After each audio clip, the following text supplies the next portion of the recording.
Wow! Beyonce naghahanda na, may kotilyon sa debut. Rob nag-aalala.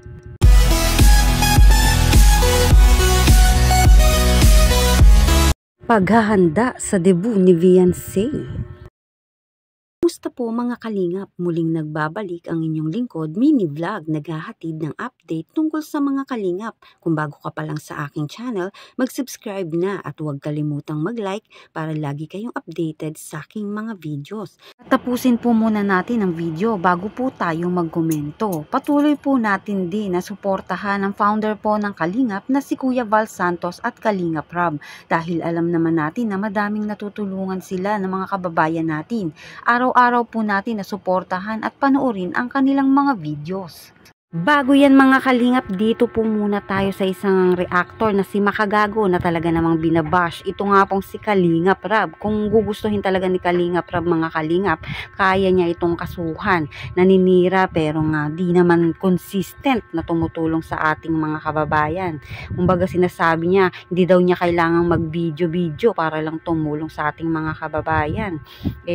Pero pag sa paninira sa ibang tao ay talaga namang consistent. Ito nga pong si Makagago sa paninira sa iba't ibang klase ng tao. Gaya nga lang ni Kalingap Rob na tumutulong sa kapwa ay gusto pang siraan.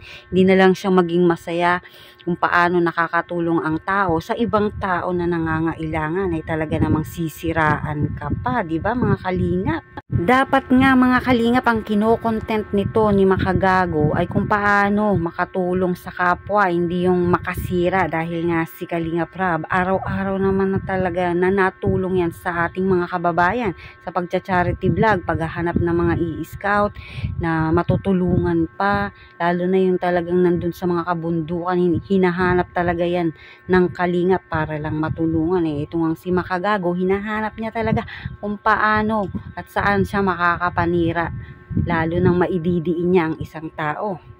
Ay nako, ewan ko ba ba't may mga ganyang klase ng tao na imbis maging masaya na lang sa kapwa niya ay hindi, talagang lahat na lang ng ginagawa na pangit sa mga paningin nila ay gagawan talaga ng negative na mga paninira. Dito naman tayo mga kalingap sa ating pinaka-topic, si Beyonce malapit nang mag-debut. Next month na nga po yan, September ang kaarawan nga ni Beyonce. At yan nga din ay talaga namang pinaghahandaan ng Kalingap at pinaghahandaan din syempre ni Kalingap Edu, ni Papa Eds. At yan nga, plano ngang ni Kalingap Edu na yayain na itong si Beyonce magpakasal. Pinaghahandaan din ni Beyonce ang ganyang mga katanungan na ano nga kaya ang sakaling isasagot nito ni Beyonce pag dumating nga ang araw na iyon. Kung sakali ngang tanungin, ito nga pong si Beyonce ni Papa Eds sa pagpapakasal na ito ay talagang pinaghahandaan din ni Beyonce. Magulang nga din ni Beyonce ay talaga namang andyan din para nga suportahan ang kanilang anak. At syempre, masayang masaya sila para kay Beyonce dahil nga 18 na, ganap na magiging dalaga ang kanilang nga pong panganay na anak.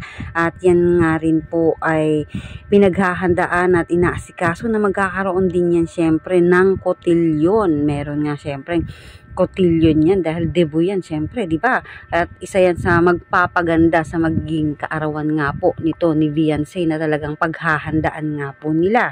Lalong-lalo na ay talagang bongga na naman ang kaarawan nito ni Beyonce at nandyan ang mga iba't ibang sponsor, mga nagmamahal, nagmamarathon sa EDSI.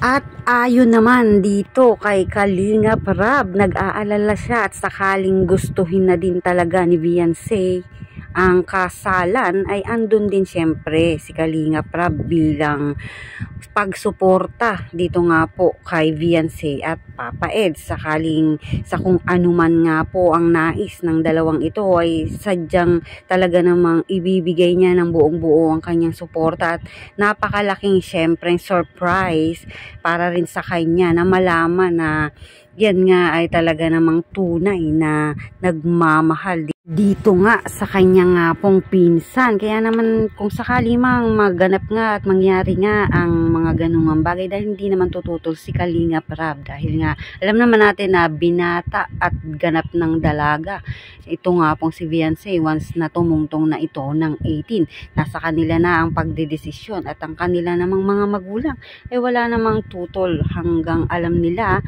na tunay na nagmamahalan dalawa, at talaga naman andyan ang respeto, talaga andyan din sila para gumabay, sumuporta at mag-advise sa kanila nga pong mga anak.